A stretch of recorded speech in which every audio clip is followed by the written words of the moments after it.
Olá pessoal, tudo bem? Então hoje eu estou voltando a fazer vídeos depois de uma paradinha aí de umas 3 semanas que eu parei para elaborar o meu TCC de economia.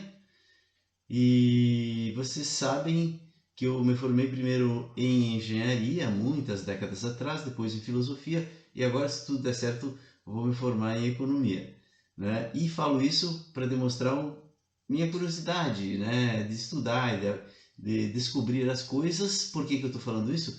Porque o assunto central do meu vídeo hoje é um colega meu, filósofo, Olavo de Carvalho, que vocês já devem ter ouvido falar, certo?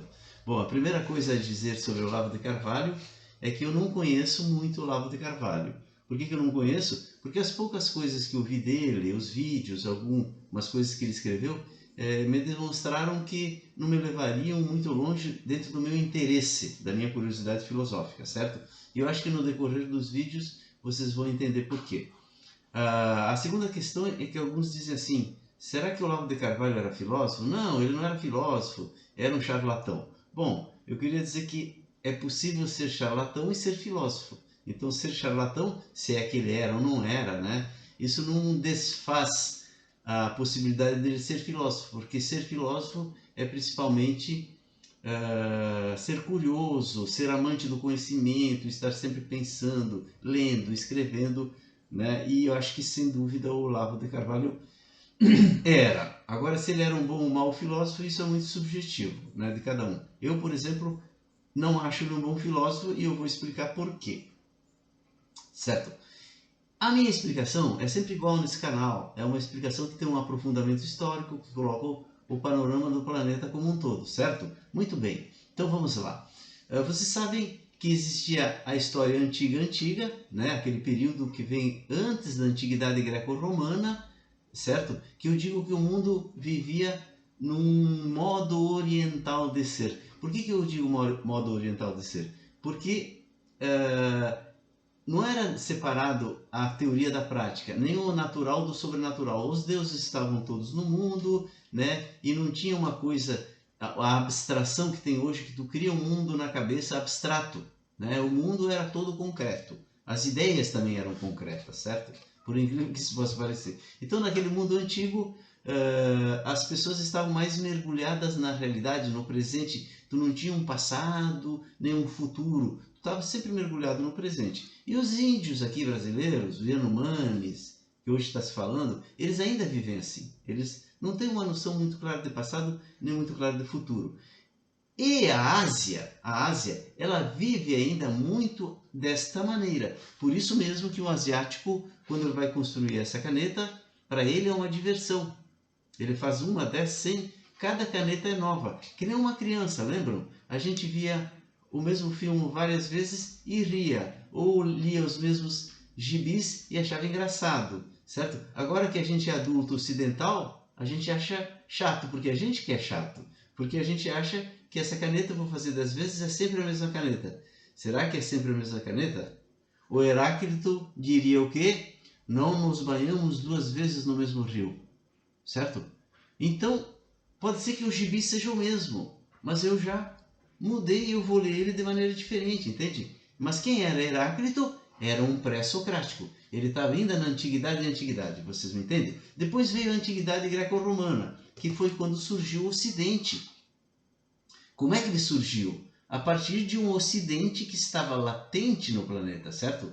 E ele era o quê? A Europa e a América, separado por um Oceano Atlântico. A gente pode achar até estranho isso, mas se a gente olhar, por exemplo, uma célula, a nós mesmos logo depois da fecundação, a gente veria lá dentro o fígado, né? Os rins, o coração, os olhos, as mãos, de forma latente. Só depois, com o passar do tempo, que as coisas se formaram. E o Ocidente foi a mesma coisa. E a parte europeia dele, então, se formou por um lado racional, que começou lá em Atenas, por outro lado, uma religião que veio a desembocar numa religião moderna como o cristianismo. Quando essas duas correntes, né, do Ocidente pelo lado europeu se juntaram, elas são visões contrárias, antípodas e ao mesmo tempo complementares. Por quê? Porque a religião moderna ela tirou as divindades do mundo para que a gente pudesse racionalizá-lo.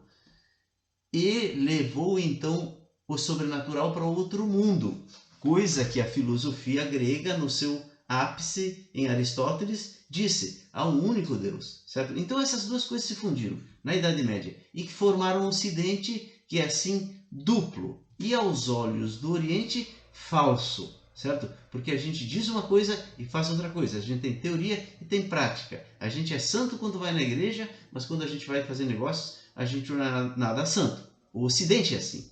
Todo o Ocidente é assim. E o Brasil também é ocidental, certo, pessoal? Então, o mundo da antiguidade greco-romana, ele era um mundo dividido, começou a se dividir entre teoria e prática e ao mesmo tempo iluminado por uma razão, porque essa divisão do mundo, ela tira a escuridão do mundo. O mundo nosso concreto fica claro, a gente coloca a razão e entende como ele funciona, enquanto que o mundo mais antigo, ele era meio assim, não era tão claro, ele estava ainda dentro da caverna do Platão, vocês me entendem? Então ele era um mundo que não era tão claro como a antiguidade greco-romana, que vem de Atenas até o fim do Império Romano. E o Império Romano acabou, por quê? Porque ele foi corroído por dentro pelo cristianismo, porque o Império Romano era aquele império antigo que era do guerreiro. O guerreiro chegava, né, dominava, escravizava, expoliava, etc. Né? E essa grandeza do guerreiro, essa moral do guerreiro que vai e domina, ela foi, em certo sentido, corroída por dentro pelo cristianismo, pela religião que veio e começou a crescer e tomou, inclusive, o coração dos imperadores romanos. Certo? Então acabou o Império Romano, começou a Idade Média, que foi um período de gestação do Ocidente, depois do qual o Ocidente efetivamente nasceu, se tornou adulto, com uma ciência que manipula profundamente a realidade. Por que ela manipula? Porque não tem nada de sobrenatural para o ocidental. Enquanto que o que disse o nosso Deus, o Deus do Ocidente, para Moisés? Ele disse: vai e dominai o mundo. Nenhum Deus antigo diria isso. Por quê? Porque o mundo era sagrado, ele estava cheio de deuses, tu tinha que respeitar o mundo. Por isso que a ciência moderna ela foi adiante, certo? E o que ela fez? Ela descobriu então que o mundo não era como se imaginava até aí. Essa é a questão do Olavo de Carvalho. Como é que o mundo, até a Idade Média, era imaginado pelas pessoas, pessoal? Ele era um mundo muito mais simples, era um mundo muito mais inteligível do que o nosso mundo moderno. Vocês me entendem? Ele era como? Ele era assim, plano em primeiro lugar, porque olha só, ele é plano. Tu vê alguém caindo pro lado? Não, então ele é plano, certo? E onde ele acaba? Tem um precipício, Não caia no precipício. Se tu for pelo mar, tu vai cair na borda do mundo, né? Então fica aqui. Se tu for navegar, vai pertinho, não vai muito longe, fica aqui, certo? E onde que o mundo se apoia? Ele se apoia nos seus pilares. E os seus pilares estão sobre o quê? Bom, no mundo medieval, Deus sustentava tudo, tapava todos os furos. E no mundo antigo, era um pouco mais elaborado, né? Não tinha um Deus único, então tinha vários deuses, certo? Então, lá na Índia, pelo menos, o mundo estava sobre uma tartaruga, certo?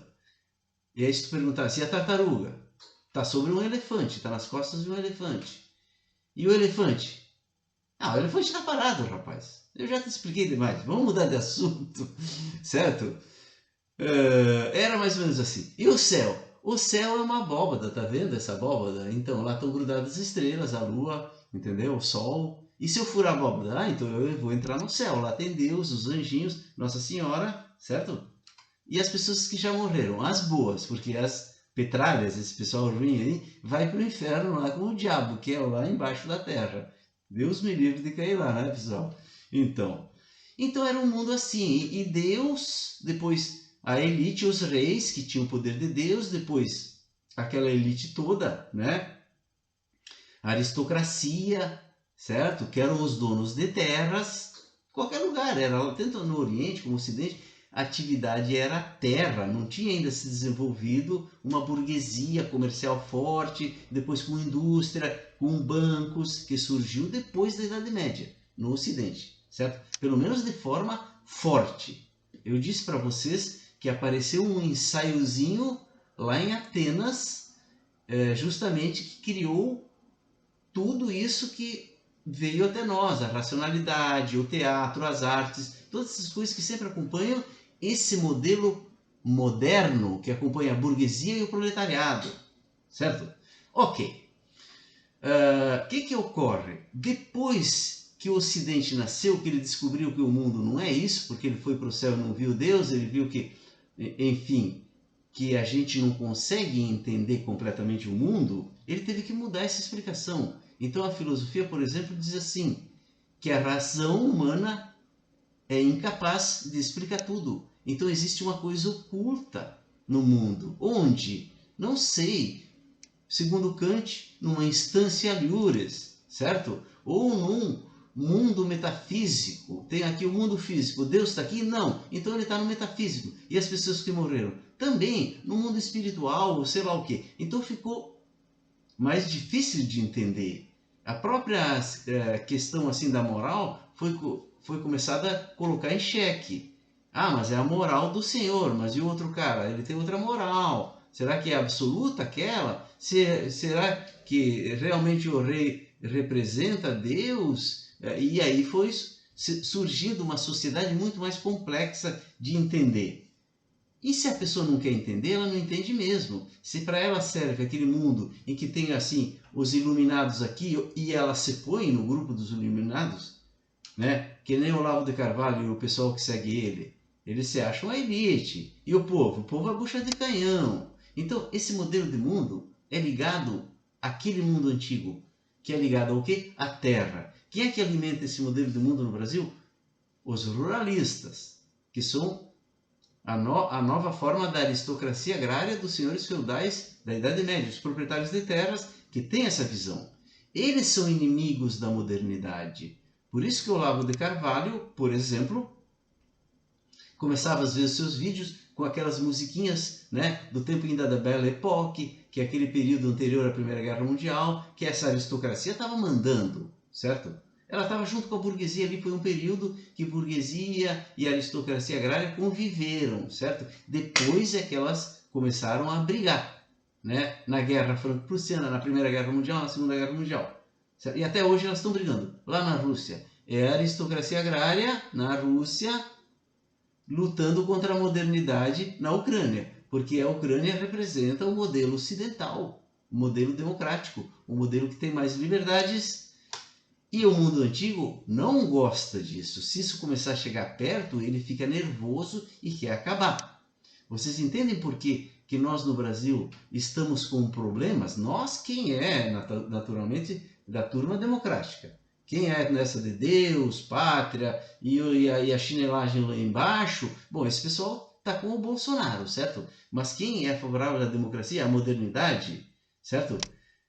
Está com problemas hoje no Brasil. Por quê? Porque o setor agrário cresceu muito, as commodities elas se valorizaram muito, eles estão com dinheiro e com poder de influência na sociedade. Enquanto que a indústria, propriamente dita, que era mais forte no Brasil, ela começou a diminuir. Por quê? Porque ela foi muito para a Ásia.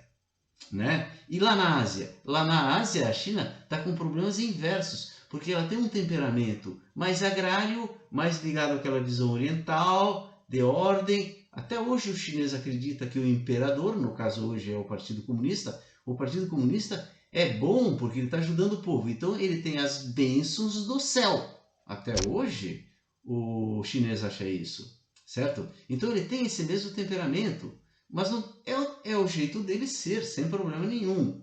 O problema é que hoje a fabricação, a indústria está crescendo muito lá e a burguesia está crescendo muito. E por consequência a classe trabalhadora está crescendo muito.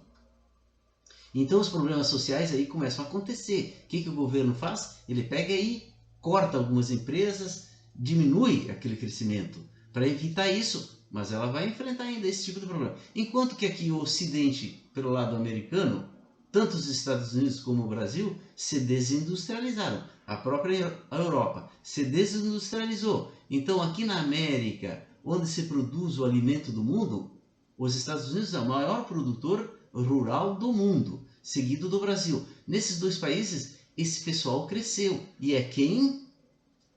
É o Bolsonaro aqui com o Olavo de Carvalho. É o Trump nos Estados Unidos com o Bannon. E lá na Rússia, é o Putin com seu ideólogo, que eu não lembro o nome lá. Ele tem um Olavo de Carvalho dele lá, certo? Então isso aí é o mundo antigo que está resistindo. Por quê? Por que o mundo antigo está voltando também? Ele está voltando também porque nós estamos num momento de transição no mundo, certo? Como diria o Marx, nos momentos de transição as pessoas se agarram no passado. Por quê? Porque o mundo está se desfazendo, elas precisam se agarrar em alguma coisa. Então esse pessoal se agarra no mundo antigo. Se agarra no mundo antigo. Deus, pátria, família. Esses dias apareceu um cara aí, até montado num cavalo com uma espada para combater o mal, como um cavaleiro andante medieval, certo? Então o pessoal traz essas coisas antigas e se agarram nessas coisas antigas, né? E aí nasce o fascismo, todas as coisas vêm daquela primeira natureza que eu já falei num vídeo, porque a segunda natureza, que é a igualdade, ela estava alicerçada num mundo que está em mutação, mas a gente deve querer ir para frente, não para trás, certo? Porque para frente tem um mundo maravilhoso que a gente pode conquistar de abundância. É isso que eu tento mostrar nesse canal, certo? A gente tem que perseverar e tem que procurar refletir, refazer também as nossas noções sobre socialismo, que não é exatamente o que o Marx disse, certo? E o mundo novo, ele se olha a partir da modernidade, não é destruindo ela. Então quem defende a modernidade, o Ocidente defendendo a modernidade, é nosso parceiro, pelo menos é meu parceiro. E quem quer destruir a modernidade, levando para um mundo antigo, com elites privilegiadas, não é meu parceiro, certo? Por isso que o Olavo de Carvalho não é um filósofo que serve para mim, porque ele está estacionado num ponto anterior ao nosso tempo. E é um ponto que não vai levar adiante, ele só vai levar para trás. Espero ter me feito compreender, porque as coisas aqui são sempre muito misturadas, né, pessoal? Porque eu sou um filósofo brasileiro. Eu sou praticamente um índio caigangue, né? E que veio para Porto Alegre, onde existiam índios, tupis, guaranis que gostam da misturança. Então eu sou um filósofo brasileiro que mistura tudo, né? E a filosofia, na minha opinião, que pode surgir no Brasil é essa filosofia que mistura tudo, né? E que leva ao que, segundo Hegel, a verdade, porque a verdade está no todo. A consideração em partes, ela já não consegue mais nos auxiliar. É preciso juntar tudo sem preconceitos. Porque assim como tem lugar para tudo no mundo, também no campo das ideias tem lugar para todas as ideias. E só na mistura de todas e na tentativa de compreender, e vale o mesmo para o planeta, que eu faço aqui, é que a gente pode começar a entender esse enigma que nos envolve enquanto seres humanos, ok? Um abraço a todos, até o próximo vídeo.